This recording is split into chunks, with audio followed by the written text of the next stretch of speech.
heroes and generals. So the war's moved on, America's become part of it, and we're pushing the Germans back. We've got to retake these two military outposts on the side of a hill just outside a small German town, of which you'll see footage of later on in the video. We managed to get into that at night time.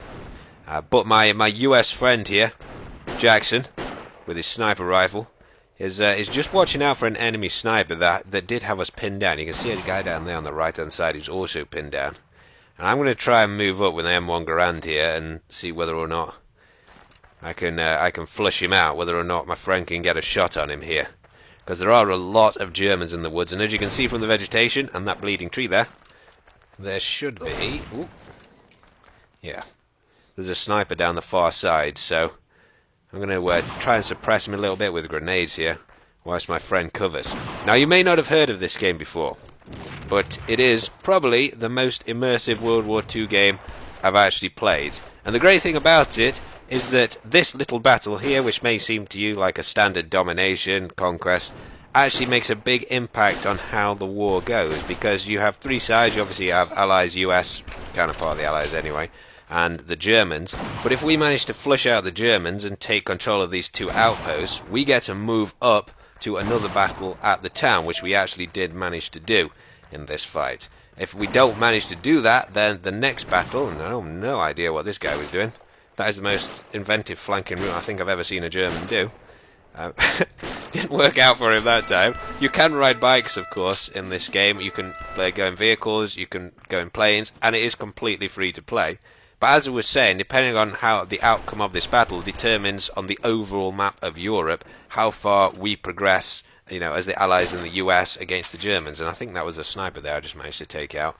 Although I can't remember whether or not he actually had a rifle on him. I'm actually going to, if you guys enjoy this video, so it is important to comment right on this one, but I will put up another video using, he had an M1 Garand as well. I know the Germans use that, but he did. But I will put up a video using the Jackson sniper from Saving Private Ryan, if you enjoyed this. But moving on to the town.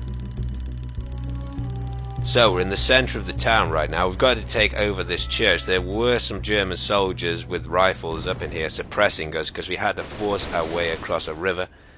Built like a pontoon style thing next to the bridge, because the bridge was totally destroyed by the Germans. But we've managed to make our way in here. I don't know who's going to be friendly and who's going to be friendly. Looks like this guy's suppressing somebody. But as you can see, you can basically use pretty much every weapon you'd want to use from World War II in this game. That guy had a Thompson. Obviously, I think that was the standard issue US submachine gun. I don't know what that machine gun was that the other guy in front had. Maybe he picked that up off a German, because you can pick up weapons up. But the gunplay, and you may think that this is just a standard point-and-click Wolfenstein-style shooter, but it is really quite difficult to kill people in this, especially at range, because every time you shoot at somebody at any sort of distance, you have to adjust your sights on your rifle, so you can't just stop and aim at somebody. And as you can see here, in fact I hit-fire somebody in a second. But the amount of time it takes, and crouching does make your accuracy better, the amount of time it takes to actually zero in on somebody, like I think there's a guy right down here I shoot.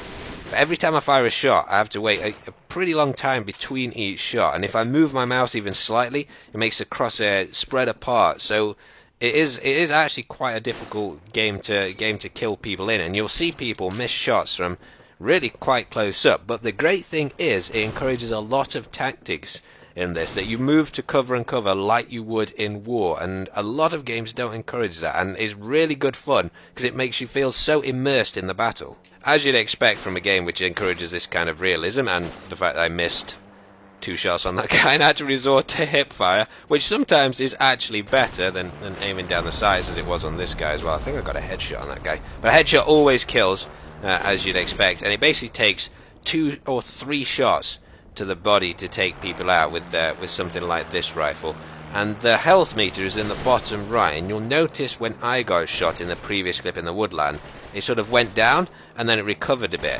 And what that means is that if you don't get hit with a particularly high powered round, it doesn't punish you too much by taking off all of your health, so you sort of an easy one-shot kill, but it will slowly regenerate if you don't get hit in that time again, which is quite a nice mechanic, because sometimes, just sometimes in Battlefield, if you're playing as a class other than a medic, then you can find that you get one-shotted by somebody behind cover because your health hasn't regenerated quick enough. And it's quite a cool mechanic in this, how that works, because it makes the gunplay really quite skilled on every person that you meet. As you'll see in a second from this bell tower, we've got the high ground now. This church was, of course, the highest point, and the Germans are now trying to push back up into the position we've taken from them, really open grassland, so they've got virtually no chance. And after this battle, we actually pushed onwards through the village onto the next battle. If you want to see more of this, then please do make sure to rate the video, and if people enjoyed it, then I shall put up the Jackson sniper rifle gameplay in the very next video, and I really hope you do, because it's a super cool bit of gameplay.